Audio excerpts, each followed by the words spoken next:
नमस्कार, मी तुमचं स्वागत करते आपल्या चॅनलवरती। आज आपण मराठी माहिती सागरी किल्ला विजयदुर्ग याविषयी थोडक्यात माहिती पाहणार आहोत।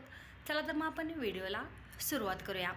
महाराष्ट्रातील सागरी पुरातत्वनीय स्थळ व मध्ययुगीन बंदर हे सिंधुदुर्ग जिल्ह्यात वाघोट नदीच्या मुखाशी डाव्या तीरावर बसले आहे। विजयदुर्ग हे मराठा कालखंडातील किल्ल्यासाठी प्रसिद्ध असले तरी त्याचा उल्लेख प्राचीन पेरिप्लस ऑफ द एरिथ्रियन सीआय इसवी सन पहिल्या शतकातील ग्रंथात आहे। तसेच टॉलेमींच्या जिओग्राफिया इसवी सन दुसऱ्या शतकातील ग्रंथात बायझंटाईन असा उल्लेख आहे।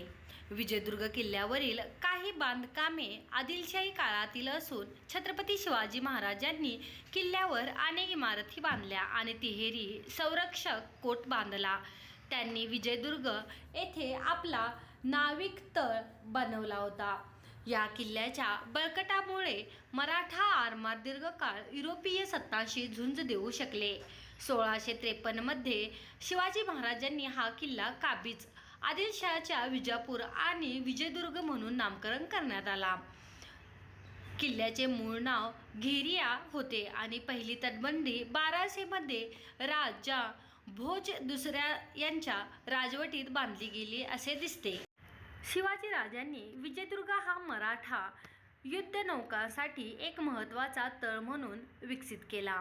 1680 मध्ये शिवाजी महाराजांच्या मृत्यूनंतर मराठा साम्राज्य अधोगतीकडे जात होते, तेव्हा त्यांचा मुलगा आणि उत्तराधिकारी छत्रपती संभाजीराजे यांना मुघल सम्राट औरंगजेबने पकडले आणि 21 मार्च 1689 रोजी क्रूर छळ करून ठार मारले।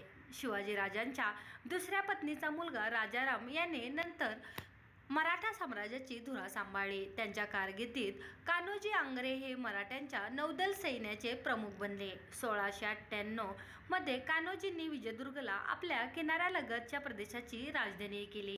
विजयदुर्ग हा मराठा नौदलाच्या दृष्टीने अत्यंत महत्त्वाचा केंद्रबिंदू होता। तेथे जहाजाची बांधणी, दुरुस्ती आणि लष्करी नियोजन केले जात असे। यानंतर कान्होजी आंग्रे यांच्या नेतृत्वाखाली या किल्ल्याचे महत्त्व आणखी वाढले। त्यांनी मराठा आरमार मजबूत करून इंग्रज, डच आणि पोर्तुगीजांविरुद्ध यशस्वी लढ्या केल्या। विजयदुर्ग हा केवळ किल्ला नसून मराठा साम्राज्याची समुद्री शक्तीचे प्रतीक बनला।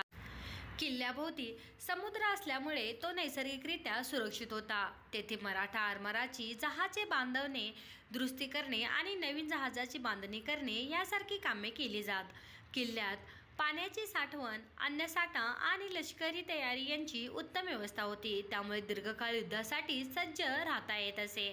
नंतर कान्होजी आंग्रे यांच्या नेतृत्वाखाली विजयदुर्ग किल्ला मराठा नौदलाचा मुख्य तळ बनला। त्यांनी इंग्रज, डच व पोर्तुगीज यांच्या विरुद्ध समुद्रावर वर्चस्व प्रस्थापित केले। विजयदुर्गच्या सुरक्षित बंदरामुळे शत्रूंच्या जहाजांना तेथे प्रवेश करणे कठीण होते। तेथील प्रत्येक बुरुजावर पहारेकरी व शस्त्रधारी सैनिक ठेवले जात असे, त्यामुळे शत्रू किल्ल्याजवळ पोहोचण्यासही धाडस करू शकत नव्हते। तटबंदीची रचना अशी केली गेली आहे की शत्रूला किल्ल्यात प्रवेश करणे कठीण होईल आणि आवश्यक असल्यास गुप्त मार्गाचा वापर करून संरक्षणाची व्यवस्था करता येईल। या बुरुजामुळे किल्ल्याला हल्ला करण्याचा प्रयत्न फसतो आणि किल्ला दीर्घकाळ टिकतो। या मजबूत भिंती आणि बुरुजामुळे विजयदुर्ग किल्ला अभेद्य ठरतो आणि मराठा साम्राज्याची सामरिक ताकदीचे प्रतीक बनतो। आज आपण मराठी माहिती सागरी किल्ला विजयदुर्गबद्दल थोडक्यात माहिती पाहिलेली आहे। तर हा व्हिडिओ तुम्हाला कसा वाटला नक्की सांगा आणि व्हिडिओ आवडल्यास आपल्या चॅनलला सबस्क्राईब आणि व्हिडिओला लाईक करायचं विसरू नका। व्हिडिओ पाहिल्याबद्दल खूप खूप धन्यवाद।